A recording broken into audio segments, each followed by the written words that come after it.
Ejina simpie so can say ono na ye finance minister ono na ye sika ma ye de yes our project we but ne papa mu a papa ya o che yi ne ma basic school crèche school fee o mutua no e do sin school fee a ye tua in secondary school university no crèche na papa otimi hwa ne ba our private school crèche etua $2,000 $3,000 $4,000 4,000 Ghana cedis otua primary basic ebetua GSS edu secondary school abai say metua ma. That is where the concern is. Obi on what me $2,000 and the $2,000 is about 30-something thousand Ghana cedis. Anna 37. Good. We just says for 8 years because say basic na 6 and also be another 3 years. No 3 years. Just 9. We just says board and you do secondary school about say maybe to amount. But you see the target. Why? Deal with Metriano. That be so into Osha IMF country report on Ghana. Or say Osha there is poorly targeted. The IMF country report on Ghana on free SHS. Or say it is what? Poorly targeted. But you see, as usual, like me, as a president, I can GBA president, I can wait in was Sompa. Now, would you share response and draw man penny crowd the man? Also, on the officer with me, I call private school. No, bomb opening Casasa. Opening Casa Bejusa. Yet, say the one penny kind. Private schools, public schools, public school. Go back. And so say, let me express before I sit down my difference with the president of the bar on one critical issue. People who can afford to pay fees for the education of their wards should send them to fee-paying private schools. Public schools, that is schools funded by the taxpayer, should be free to all who would otherwise be unable to pay for their education. That is why the numbers of pupils who have access to secondary education has doubled since the introduction of the free senior high school policy. And okay. So, like I pointed out, Minya Ekasano, or confusing two things. Also, free SHS has resulted in increased enrollment. Sebio, minimum school alcohol.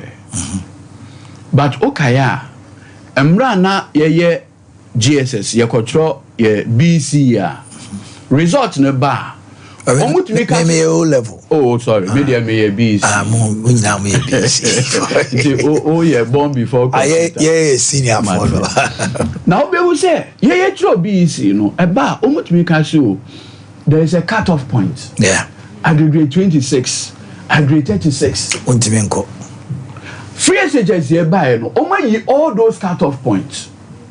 So once you take the cut-off point out, definitely it will result in enrollment. At our time, Ube said the competition that you should get aggregate 1116 was high.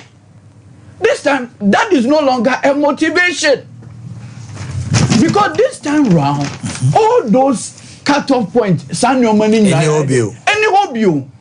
So the net result will be the increased enrollment. Now, you can say overall free SHS had resulted in all a 12 billion Ghana cedi bill. Yeah, 12 billion from September 2017 to date.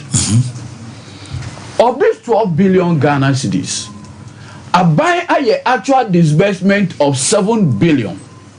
It may no cassette is here. There's an arrears of 4.5 billion. A new government in a Babitia. Majority I see.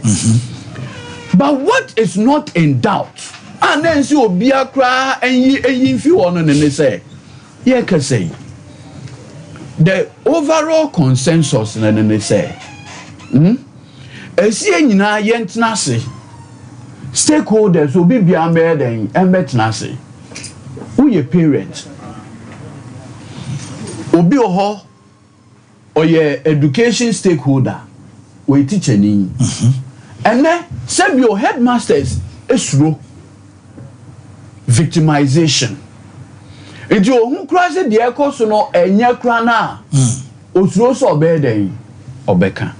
I recall vividly Osu Presby omo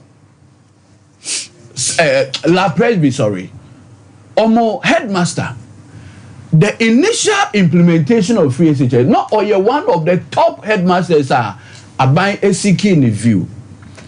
Immediately a double track no start here no na o kan so ni school kra no now expect to see a very increasing infrastructure blah blah blah ansa sase mi apapa yi kan yenti aban bufu ye omo transfer no from la e de ba GS office e wo Greater Accra kuma Accra why so ko be na no a criticize the policy okay yeah beginning no make assembly said the problem had to do with the people who are implementing the policy. Say omuntie futuo. Say omayo madwen say omune nimbi bia. Me said the IMF country reports or say the free secondary education is poorly targeted. I do not have a problem. If we target it, how do you do the targeting? And it is a difficult job. Buying person on your day, on ye. Is there a way that we can do it? Oh, they mean tests. They mean tests. Sebio, Mekai, Opimso, or the scheme be by many years ago. Education. What were the criteria to assess it? Needy but brilliant. Anna, also they needy but brilliant. Inti sebio opimso no ono this ade no initiative no buy ya okase. So what demonstrate say sebio unima ade but o maame o papa eni bi inti na ban anase opimso no beso so ama ono sebio enya na. So it is something that can be done. All you need to do is to show your background. Into the stories are na mini atna ha no ka se enkantete no na ye maame mo ton omuntama na nkeka ho no. That is all you need to show. Say your parents do not have the capacity. How is it difficult to show your parents do not have the capacity? Mr. Wo, how difficult is it to show that you are needy but brilliant? Is it rocket science? Was Otufo not able to do for you know, was it not successful? And I'll give you the example. Secondary education, the whole year school fee and do 1,800, maximum 2,000 cedis. The whole year. And the whole year. Meanwhile, one term on year 1 year, one term utia almost 5,000 Ghana cedis for basic school. It is such a person, are you needy? What about the honor? So many about for you. Nema, someone crying. Roman Ridge Association International. Bafo so kasa. Obedi akasa. Sika dollar and pounds in Utia. Edu secondary education. But I don't know Utia. What do you make up?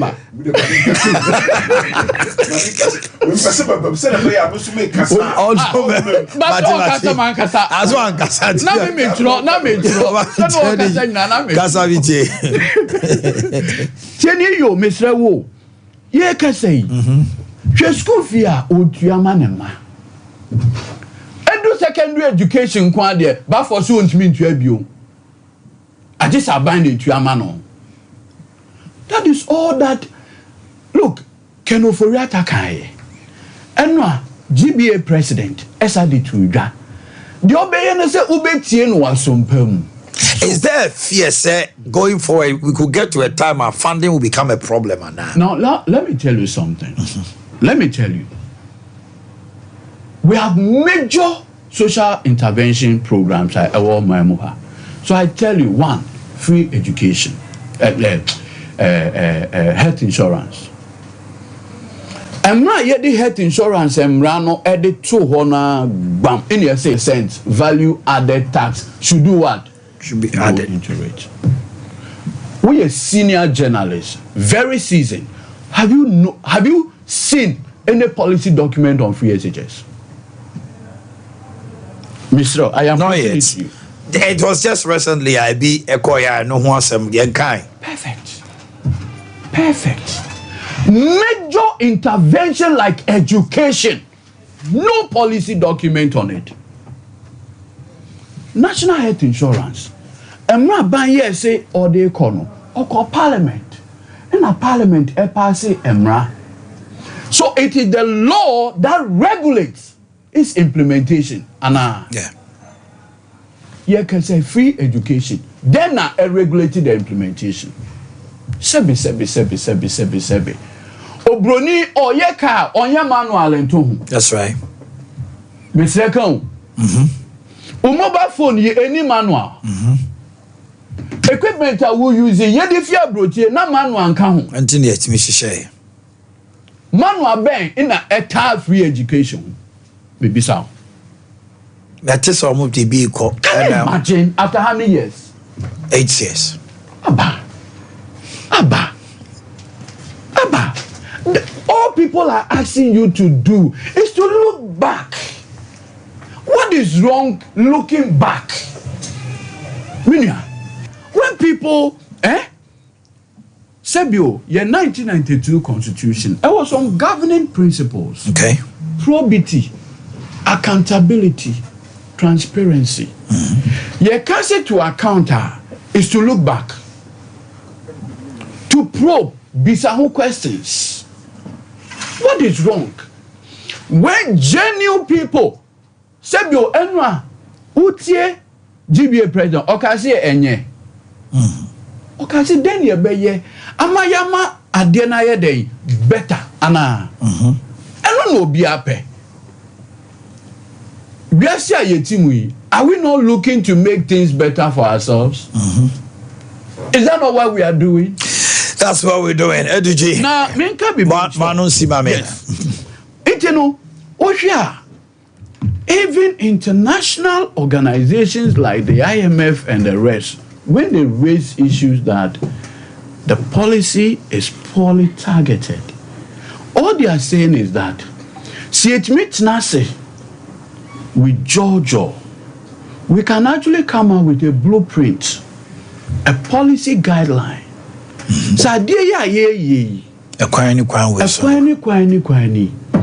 This should be our target. This should be the quality. Okasa also na free SHS Mofrano. Oma performing and their good grades. What is on all cancer asem no? Miss Rowe, secondary school ben alcohol. The call Anglican secondary school. Perfect. Obi ewie Parental college. Na onya AAAA nkwa eye strange. Maybe so. Obi ko Achmota. No onya AAAA ha eye strange. Obi ko Opokuware. No onya AAAA ha eye strange. It is oba na oba be ka say, Mr. Ekon. Onipa na onya AAAA no. Eye the same Parental college no. Eye the same top schools. Unu school amekoye. We Kwanta secondary school. Uti. Region. Na me feel na me by University of Ghana. Majority as good.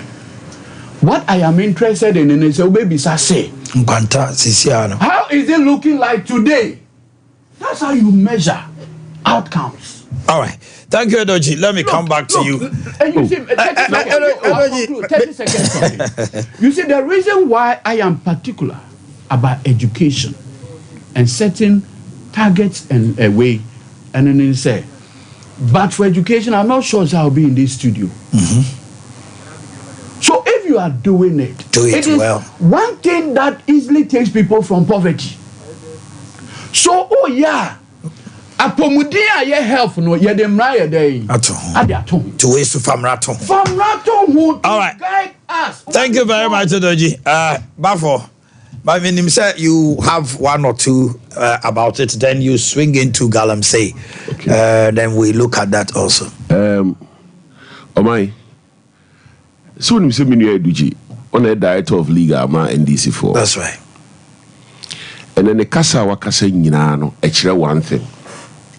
The Chinese free SHS no by way of policy. NDC4 bonyoso. Bonyoso. How? Oh, what raises a lot of issues with that? Let's listen to him. What raises a lot of issues? You think, sir? This issue is calling for attention. So even if we have to deal with this crowd on this show, let's deal with it. No, and somehow what can you know? Mobonyoso. Now the other do you approve of it? You don't Tobo Katachi. But we didn't would say, and we just also want church. What raising Tobo? What raising a dozen issues? Who say Eddie Kai? Who say ye J MPP for ye J? Na Adiano. Ye can't some chrea yintie, the epasia ya ni hede, ye, and yes, I mean, that's right. Now, dear na ya can the epasia ya ni ye, and ye free SHS ya. It is the old patch and say, the nipa in can for free SHS one day, and the bubu we are soon, yes, yintie. Dear na nipa can from home, must free SHS no. It shouldn't be for everybody. As far as you see, and you'll be unnecessary on your free SHS ni bi. And some of what can you know, you're born to find. They are patch no, oh patch no. Okay, I say me, sabi, me to me school fees aboarding. It's adding tina a buying every free SHS, but among crofobia to say, yeah, no more. You to your school fees aboard or mumma so could be. A chair will say free SHS night, and what was it, no? Open you so. Ain't for Obi to Seminia Eduji or your director of Liga for the National Democratic Congress. Say Obekandi or Kikano. Naturally will say NDC for the ya can say free SHS no omobonyo sono openi eyano kre. Ene watchre. Se mobonyo soa die na mo ba mo be ya fa ho ene questioner kosan edi akire besi na muntumi nkan kire yen besi na muntumi nkan kire yen usi means test no kwan ya mo be fa so a mo be ye no muntumi nkan kire yen besi na eti mo bonyu sui na mo se bo be ye means test na kwan be fa so am be means test mo nkan kire yen na de na mo pa kire ate sa de no senia ye no sei na obi eko bie no muba bubechem na makope bibi foforo de aba senia be ya obi a onu no ntumi ntua no obeden obeko oman ye wo krom hai so nim get fan scholarship ewo ho obetumi apply so ni sika ye wodiema a ewo system ni mu for nka enye free SHS aban ewo ewo enseye bia egu kwan mu a sabi omo ntimi ntua no kom betumi akoho enso nya saa na ye den ye pe no free say to said ye mekan ye no cocoa board na omai enye sabi obi o cocoa kuani na SSN nsaka. What is means test for cocoa scholarship? Means test ne say we ye cocoa ni cocoa kuani into wa apply into wa apply no cocoa kuani na wa apply no and ye dey ma wo enso de ne see ye ye nyina ye dey ye hu bi enti mumu means test na mo ka ho asem no means no test no eye brofo na menu ye waka de womu de tuamu ne de omuntumi kan a lawyer for be ka particulars kyese kwan a mo befa so a mo be means test no oman besi ne muntumi kan ye de all kan nyina ya ade a na e wo ho dada enso anya adwuma enu nti na nana adodan kwa akofo yaba eti se menu yi atena ha kan de wa kan dia na kyese niama omo ka se free SHS has come to stay no eye dada bi no mo dada Ghana for omo ba bi twam no makofa bi before fraba ye de be means test minua saade no be ha me maame na mesia no Osubi Valley no a o ka se free SHS nti ne mamienu e wo school dem ene ekọ secondary school ena kire wo se yenuanom NDC fo no kra no oman eniama omo criticize wo kroma sese no either say oman omunia no aduro ana say de omo ka so omo beye no nokra nyeden enim enti onia no aduro na all criticize who the two mission in semade na besi they are not ready to govern. Really? Yes, they are not. Oman hwe free SHS na ye ka se enye nkrofo ka no NDC fo ka se yenye ministers no oman ye di kan age atum se free SHS no oman esika semti ne de eden e baaye ente sa ana ya age atum se ye ka se free SHS no e problematica na e sikasem ne man ye problematica yan hwe Ghana sikasem send your free SHS ni si eden affect no yen hwe o hwe the Ministry of Education kra na omo average budget allocation since 2017 on the average about 17 billion cedis. 17 billion cedis average budget allocation to Ministry of Education since 2017. That is the average. And I mean we also can say free SHS from 2017 basically a kaya boy 12 billion. Who divided 12 billion by 7 years MPP for ye diwa by moi. Not just a free SHS no afibia it Ministry of Education kwa budget in mpono it 1.7 billion cedis. It is just say a buy budgetary allocation kwa eko Ministry of Education no free SHS dimu 10% pe Ghana entire budget no or my every year Ghana your entire budget over 150 billion, which means that free SHS no Ghana your budget for the whole year no and even 5%. Oh my, say utwe o maami ye adwuma, o papa ye adwuma. Na wo se memba maketu ya meje. Eye sabi sidudu ana 10 cedis. Na 10 cedis no me di mu 5 pesos. Hwe me masuku afi biara. Oh my, enfum so be na wo. Anya 1 cedi crowd. Anya 1 cedi 5 pesos. Enfum so be na wo. Iti Ghana ban boni be pa na do aye se. Ghana sika bebrebe. Ye oil sika. Ye gold sika. De bia de na da ya no ne se. Ye tu gold wo Ghana. Ye nya so mfaso. Ye tu oil wo Ghana. Ye nya so mfaso. Afede na do dan kwa Kufuado. Ene Dr. Mahmoud Bawumia. Ese Ghana oil ni Ghana gold no. Ye sika ye di no kroma no. Ye di mu less than 5%. Ebe man crofo ako school free. O my sal 5% no, less than 5% no. Ye woko school free no, sika na ne maame ne papa. Enkomu sadi ko tuya school fees no. Ene aka omu botoma ebe ye jetre e di aboa omu a omu ni bie. O my hwe ya ko school okrom ha no. Sabi ye free yam a ya na ye refi. No me ko Konfanochi teaching hospital. Mi duro na me ra ho. E ko D4, ko D5 ko share. Nipa bi e wo mempeso aso o mo yare da ho. Enti se o ka se o di sika ko she Konfanochi na. Krachi ni bi betena aka kire o se. Ade na di sika ko she Konfanochi. Nipa betimi atua.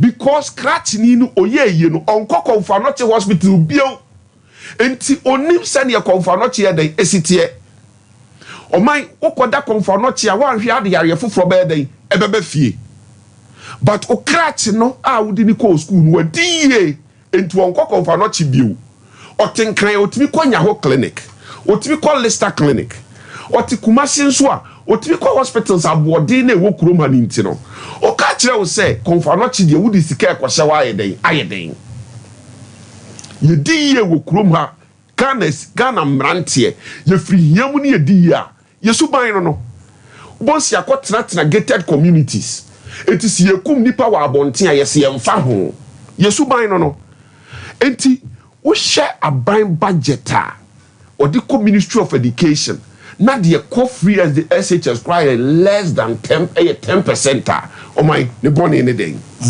infrastructure na ye problem but o my to say dem kan ye no enwuma sua ne aban policies o my ye mfiti prekope oh nyankopon kra no eto da bia nipa ye wo no a ye nyina Christopher ye gitum se nipa nyame ne bo no ana meboa enti nyame ye bo nipa sabi ye maame no wo a ana ye nua maa no wo a ye si nyame na de aiden amaye meboa enso bi obeba no na yare eketo bi wo ho na dokotafo ye hu adwuma se ne be ya akwala no ho be den ebeto no sa na aban policies nso den etie aban policy bia ni ho a ye wo no finchim te say Adam and Eve ya nyankopon na afa clay ebo no ema ne ho ye yopo sa ente sa ye ne nkakra sheminu ye yi kasei o si de ntia 2 minutes to wrap up o si de ntia Mr. Fabako ka ho o si de ntia enrollment adultso ene say ye yi cut off point bia dey every o fi se kane no near the aggregate 23 ene ko free e ko secondary school but say ye yi every o my sa NDC policy na ye Rollins mo de ba ye no ebedi yewu sa cut off point no all over the world basic education a primary to secondary school all over the world basic education a primary to secondary school enti se wo sha okwa abrochire ba bia obi akura secondary school certificate okay mikre minim obi a secondary school certificate pen and ukra and so to me rise by a director of a stock exchange company in London abuchimem nti se aban asondaye hu se there be yenuanum NDC fokofa JSS ne secondary school no ba ye no cut off point bi wo a emankofo bi ntumi nto aso nkonya secondary school certificate no etimi nyimfiri ho na nipa ne nyeden enkwa enka sampo na etia o man na nka de boni mu a enne aban na ni suade hunu ne se Ghana ni akwada biara at least onya secondary education na brabo anyeden amo asesa ye nuanum NDC for se enunti na enrollment right dey adultso o man so who send the MPP for you see dwen anyone who send the MPP NDC for so show mo niema ensunsu ye wo mu ye hye niema konkan omo hye niema sabi ba bi gina na enye den enyina omo de omo fu se yamba nyankopon samra fom na onsa mebo Adam and Eve bio na ema ye perfect human beings MPP for so ye se there bi ye de ye hya ase na ye kọ ye nim no na ye polish ko finally o mind. Now answer my question. What lose me. You will not lose it. What daroma me from you pa no ma me sro. No problem. Policy. Oh, don't worry. Energy. Me pono say okase we are. Na me hear time na dia kai all dia me dia ma. Oh my. Policy document on free SHS. I don't can be busa. Oh my.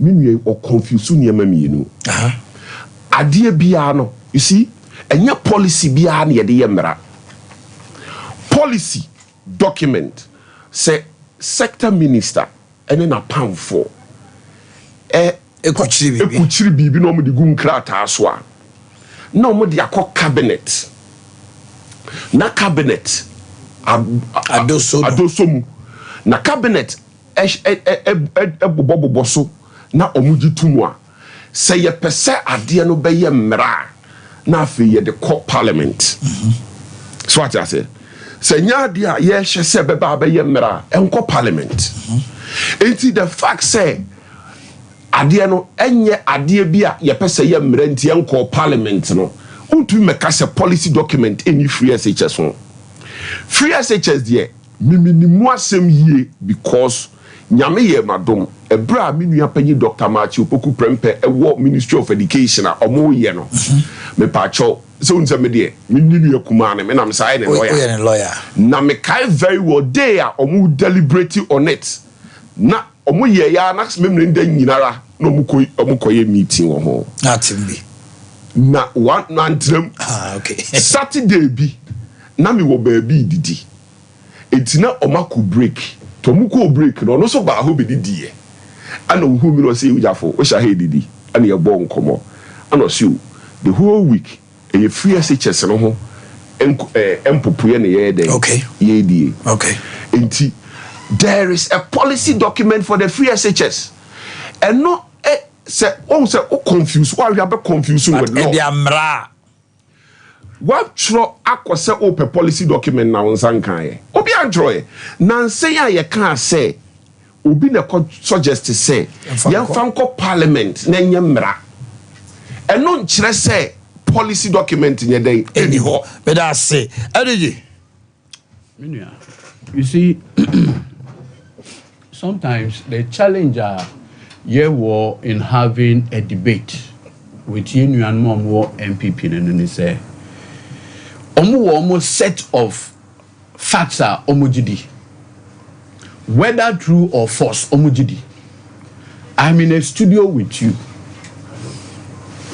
like two lawyers right in front of me. You are telling me say free SHS enye.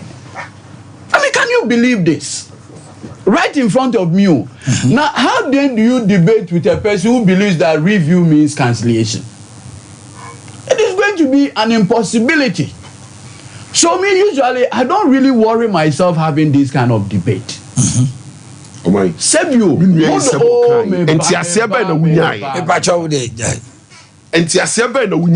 The public will decide. Let's leave it to them. My senior brother, Yabuafo. We trying the bladder. And you're red, and you're blue. My senior brother, the GBA president. That's why a true MPP. Ne mame, ne papa, ne wofa, ne SK Boafo. Senior SK Boafo, ne brothers. Bibia, the entire family. Boafo. Yes. It's blue.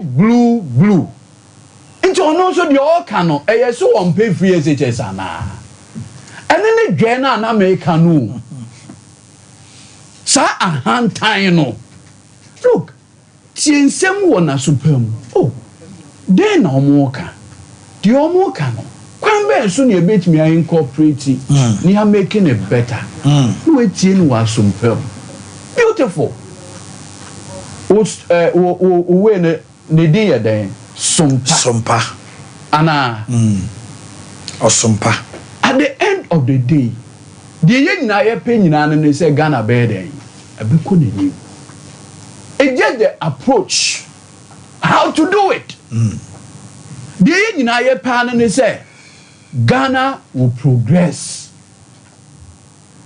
Na so betina studio hana o kasu na NDC for na omobotan ne say sebio yempeni ya na nke ebeka say use the ABCD approach and make it better. More importantly, look, there's a reputable think tank within the education sphere, your friend EduWatch. EduWatch research on Modia Bachelor say, picking the cost of secondary education to be 100%. Government is responsible for only 28%. Even free SHS. Yes! 72% is borne by the parents. But you see, they won't listen. And that is why, and now you can say, country na bedru pempenso a abedru. You see, most of the time, who raise the free SHS and even government poor handling of the economy. Also, na say nana de free SHS haba.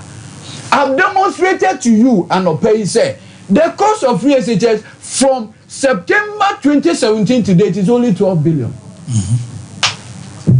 So the bulk of Wusikano is not even going into free SHS, it's going into consumption. Please. And that is why Obianka so Obekam. Right here, I'm in the studio with you. Even with what I'm saying. Manimye. Manon see. Manon mean Kabu. Na fede. They say, oh, said to the beer. I told the beer, can't seem to be free. The flashback moon teared on one kind.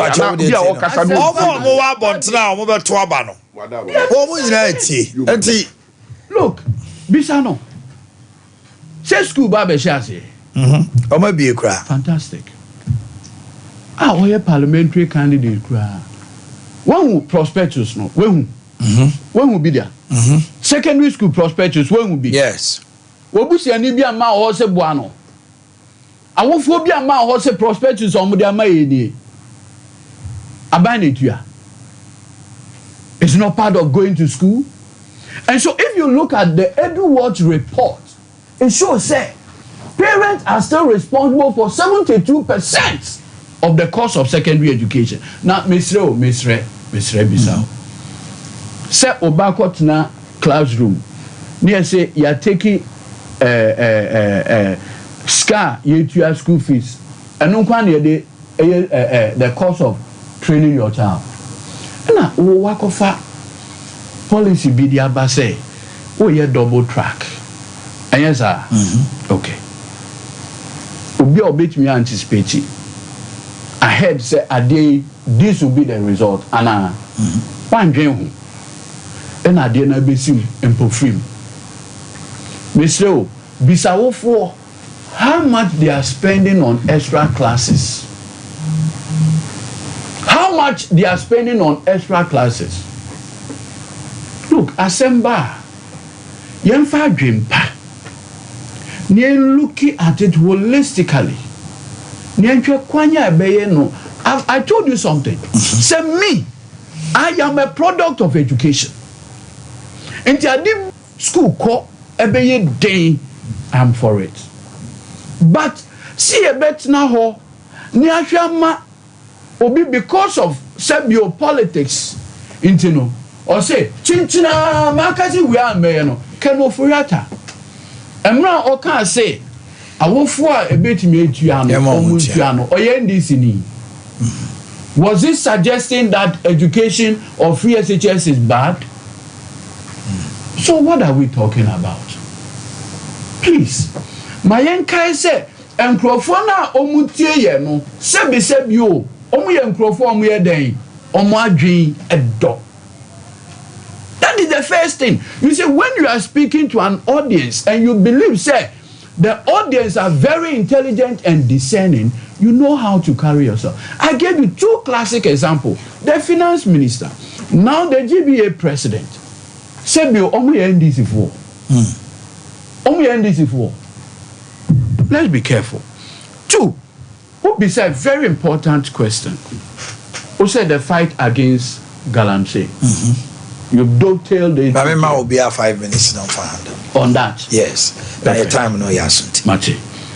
You see, which are your 1992 constitutional or say mineral resources and let's say marina a bind here. Yeah.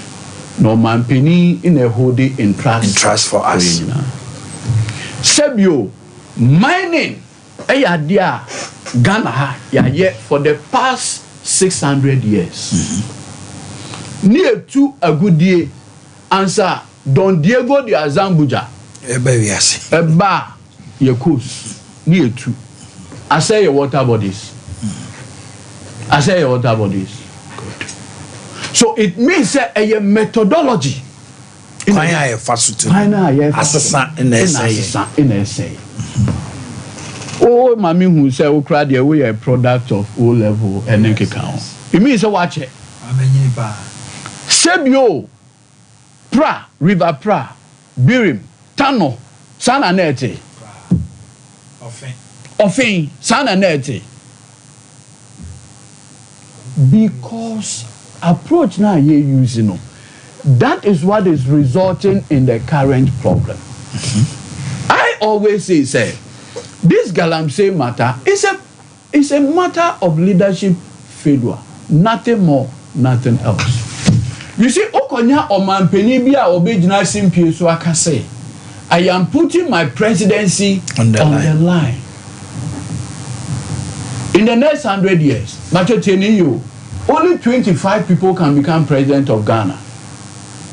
In the next 100 years. And look right there, they are doing only 4 years. Sekobasi will be here 8 years, and it reduces the number out of 32 million people.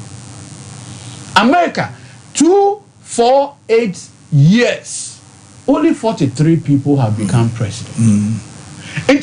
Obi se nyame obi adom no be mampeni no can say sadie no or they to or putting the presidency on the line na the actually say ade a esombo ema no na body e den odi gina so sebe akanmamu the actually nyina ne say the battle of Eyase Nana Twinebu Akudua e can say or sacrifice no ho ama santeman nyina yeden community gina ho amachi ana that's right enti ade a waye no e ade a yeden yes symbolic enti akama mu kra ye ka si obi bi ofi kumewu bia no or that exemption because of the sacrifice by Twinebu Akudua san ye no enti so Omanhene ko gina simpie so ka say I am putting my presidency on the line now. It means that between your life and that presidency, no, you have chosen that presidency to fight Galamsey. Is this the outcome of a man who had put his presidency on the line? It's a farce. It's a sham. Complete. Look, the only thing Ananado say, we better take concessions, no, roll it over and giving to party apparatchiks.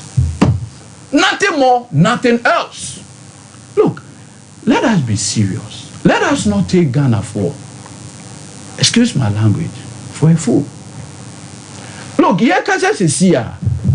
4th Estate. We are journalists. Yeah. The 4th Estate. And your latest report on Galamsey, they are between. No. Yes, Manasseh only said Boakye and Nkekahu. That's right. Only the latest report.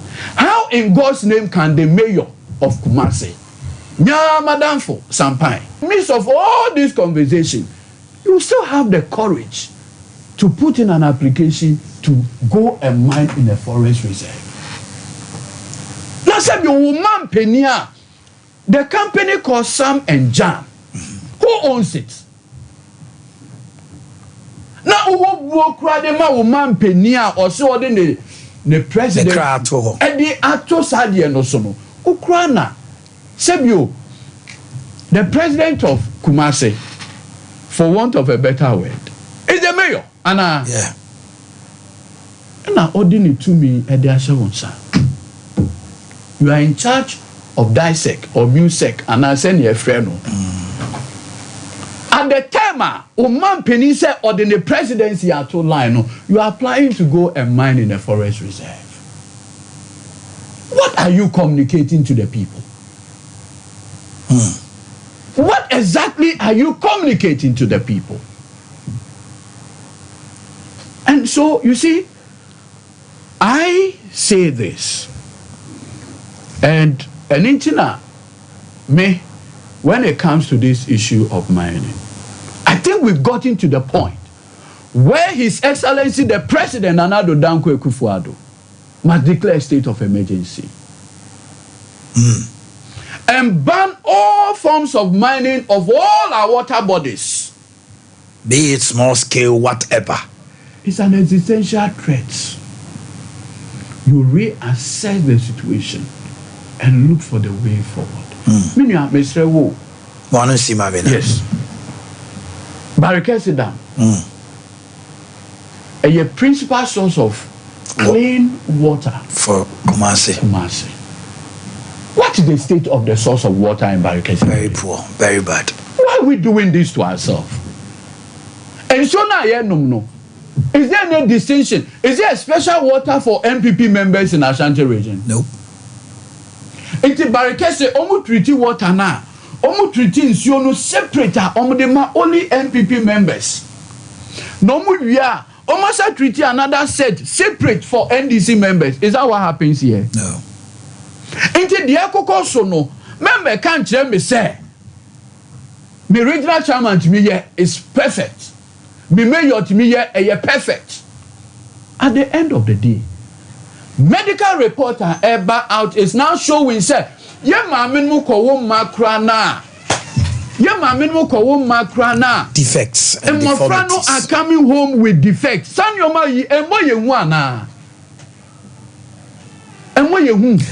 How did you? 30 seconds. Who here accurate timekeeper? My yen only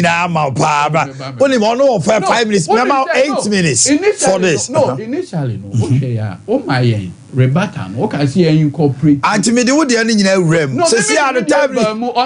Yeah, free SHS. How did you? My mama also came in for Galamsey no why? Media maker in a semester one. Open so Ababio and Asante. Ono a wodi etudwa danse akra wa two ahemfo or two sabronum jase ni pa be miensa wa two omade so see the leadership I have seen a whole western regional minister publicly encouraging Galamsey. All right, but why na me bra o che minia yes my brother answer na me koso me srew ma me mfa akwanya yi so emmo menhia south for nyina mane se nyame boa ye work no health work na ye me dey never dey ya no money napo ye ne era Dr. Matthew Poku Prempe ye nyina ye be share old ye se wanya ko senior high school kane o se chirichi secondary school okay ho ne ye nyina ye share momra ne nkenya ye ho na ye nchira mansan se MPP ye gyina ye na so ankasa minia Galamsey hu asem no ade bia ya medwene hu ana mera ho na obroni say meka say it makes me sometimes feel helpless and angry. Remember ndano de twam yi yekoja opemso e wo Cape Coast na me Kumasi nti me free Kumasi ne koye na me do river praso minia na me ni me bu afuye na de abufu wo mu pa ne say China fo nyina wo krom ha omudi sanse muni yenuanum bi na akofo mo aba na wo bisa wo say upetumi akọ China akoye sa ade no e wo ho ana ensida a death penalty straight away in China. So Omai you can't even take 5 meters. A death penalty. 5 China to me to amra 5 meters without being given licenses. 5 meters. The time no offer me 2 minutes. The boy 40 am upon with the town.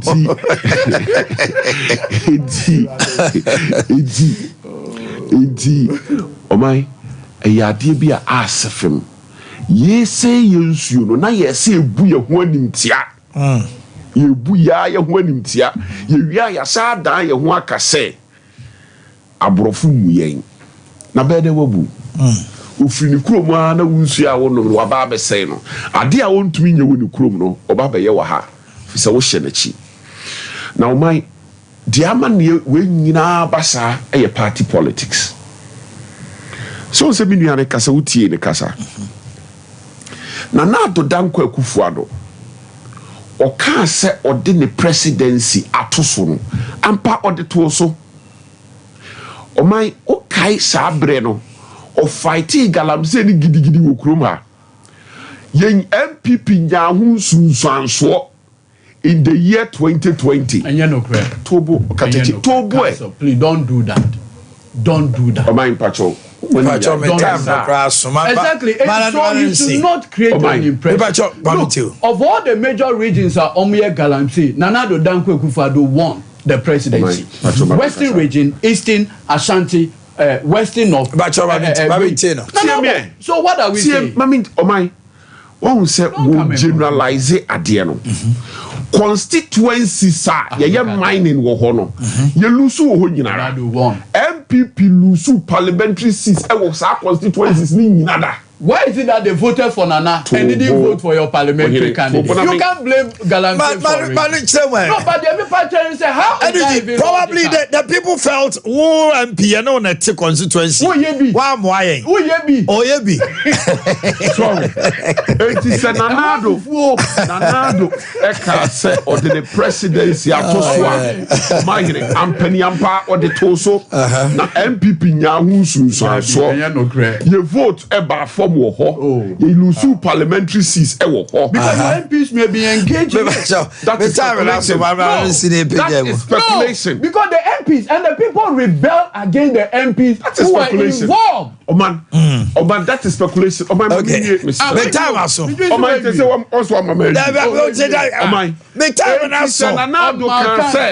Nanado can say or the presidency Yenuanum NDC for stance or mateki na Galamsey na west. Rajon Mahama or say ye to abeyi noa obi bia Galamsey ti ye de na tum no obeyi no. Yes, because I was so obeyi no be say o ma satna o ma de. Listen to him. Japanese o mu ina. Where are the kingpins? 2020 and what can say you be you or that's what you ojina and was son kakra say because o must so imagine me or your lawyer need to say them your lawyer ni onim say emremu no ye de obi koto afiase a eye niam mienu miensa na gina ho ma no ba ko ne say send ye be ya nipa edi a kire ni nye bie deterrent enough number 2 Reformation. Reform. Campaign no wo fie.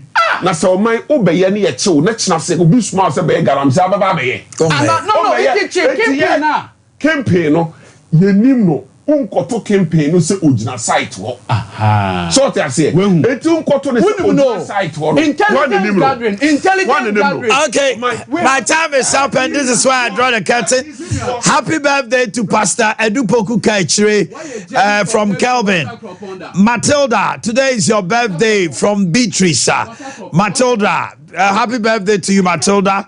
And then Mrs. Sarah Sari, tutor at Agogo Presby Nursing College from Daniel and Mrs. Selena Marco. Ladies and gentlemen, and my Leonard. Walk. We'll do that walk. No, a road trip. Yes.